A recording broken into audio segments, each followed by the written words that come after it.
you go. All right. Back at Rethink TV. Rethink TV, Brett, Helen, and Reno. Hey, hello. All right, Reno. Reno is talking to us about, as the person he is, who is a life coach, a writer, and a facilitator. And I dabble in personal branding as well. Oh, that's It's interesting. a very creative, intuitive approach to personal branding. Yeah. Nice. So, Reno, tell us, how did you get to do that from here in Bali? That's a really interesting story. So there was a spiritual retreat.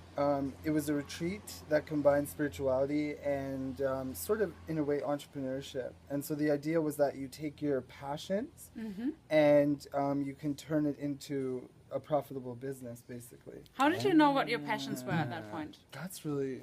Did you find Lots of soul searching, to be honest. A lot of like online personality tests, a lot of asking questions, a lot of visiting websites, a lot of looking at people who I aspire to and who like, really for example, do you have an idol in that field? You know, it's funny. So for me, Danielle Laporte, Rachel Zoe, who's sort of in the fashion and lifestyle business. Yeah. And then my third would probably be Marie Forleo. Oh, Wow. yeah, I love her. She's awesome. I Marie haven't heard of TV. any of these, so I'm going to have to look them up. Yeah, and the beauty in that, and I mean, and then there's like Oprah, who I absolutely adore as well. But they really combine, like, you know, you've got your like soul and your style and your business, and I'm very much about like Nice. you know, business, branding, So, like, but style, how did and your soul. life look before you became who you are today? So at that point, it's funny. I was building my coaching practice, and I had $20 in my bank account, and I was invited on this retreat, and I'm thinking to myself, how am I going to pull this off? Right, $20. The retreat's $4,200. Yeah, but what happened? What happened before? What kind of life were you leading before? Did you have a different job? You weren't born as a coach. I actually, I moved. I must have had like cuddle 20 party. different jobs. I love it. No Cuddle cuddle party at the Thrive 5 again. And this time we're talking to there we Reno, as you've probably figured. We talked a bit for... I can see my double chin. That's fine. I can thanks. see my dirty feet. Oh. Yeah. Okay, so I suppose we might go back to the question of what kind of got you here, I guess, or that moment where you were Where thinking... did we stop? Yeah. So, at that point, I actually, there was a summer where I wanted to join the public relations marketing management program, and I didn't have the funds to do that with just a student loan. So I asked my aunt and uncle if I could move back in with them. Nice. And they were on for it, so I moved in with them. I stayed with them, finished the program in a year, and within that year, I secured an internship in Toronto for with a fashion PR firm. Now, I was engaged in this community called the Sensifi community, and I learned a lot about coaching. He would do these group calls, and I would engage in them, and I learned a lot, and I thought, I can really do this. Like, I look up to this guy, and I'm really on for exploring, you know, what he's doing, because I think I can do this, and it felt really fulfilling. And so I started to engage in coaching on the side, just coaching friends and that sort of thing, and I stayed connected to this community. And every year he does a retreat. So the first year I got invited, and I said, I can't go. And the second year I said I couldn't go again, but then I said, you know what? Let's jump on a call and see what we can do. So we spoke, and by the end of the call, it was a hell yeah for me. And, hell yeah! But there was a big but. Big but. I said to him, I've only got $20 in my bank account, something around there. And the total amount? How And much the total amount was $4,200 US. So, Now, and $20 into $4,200. $20 in my account. I said to him, I can send you $20. He's like, yeah.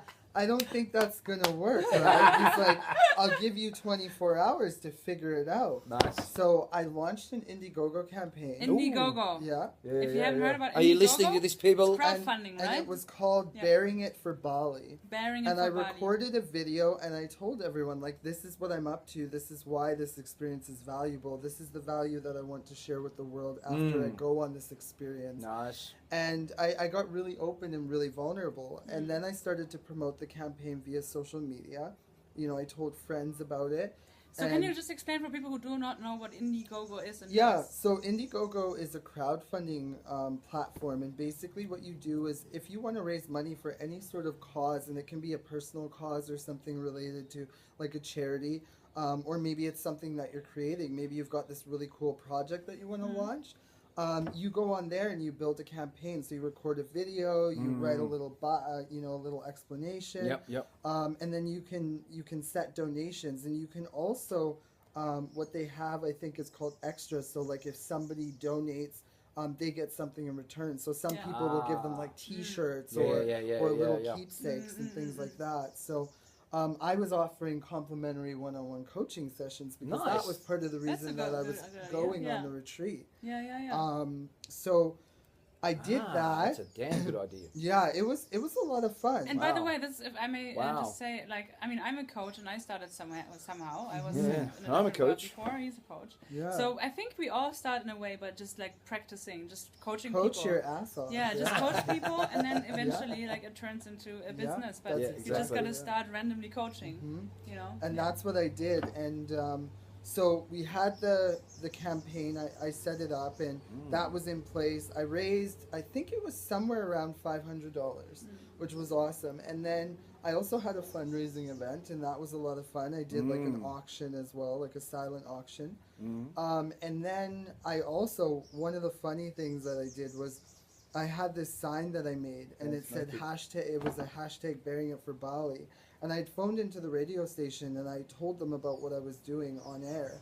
And I went down to the radio station during rush hour on a Friday. Now, this radio station is overlooking the busiest strip, like, in our city. And I was in my underwear, dancing outside of the radio station with this big sign up. And it was so funny. I was receiving messages from friends later on. They're like, did we just see you on Pembina Highway in your underwear dancing with a sign? I'm like, yep, that was me. Bearing it for Bali. What did the sign say? I did everything bearing it for Bali. Yeah. 2 weeks before the retreat, I'm on a call. I've got enough money to pay for my flight. Yep. Or to pay for my for the retreat, the deposit. And he's like, well, I don't know what you want me to do, like I really want to just like say, yeah, just come and you'll figure it out, but that won't serve you. So I said, you know what? Okay. I'll pay the deposit, and I have 2 weeks to figure out how to pay for a plane ticket, right? Easy. Oh, and then funny story, my friend, he had sent me a text message in the midst of this. It was like maybe a couple of months prior. And he says to me, I've got this apartment, and it's a 1-bedroom, but I'm never in it because I'm always away at work. Would you like to come stay in it for free? I'm like, are you kidding me? Giddy up. This couldn't be more perfect. See, so I moved out of my place, awesome. and I lived in his place for free, so I could use all my rent money to pay for the retreat. See, and it's amazing how when you leap, things just happen. It is so true. Once you really start stepping onto your path, really follow your intuition, everything just lines things up just for fall you. in place. Paulo Coelho says it. Yes, and I mean, I've experienced it, absolutely experienced it. You experience it. We hear it from everyone. Everyone we talk to who's actually decided to walk their own path it tells the same story. Not saying that there's no obstacles. Definitely there will be challenges. It's supposed to be. Yeah, because it's a learning journey. We learn to grow, right? Ooh, but at the same time, there's like miraculous things happen on the way that just appear, like when you need them. I feel exactly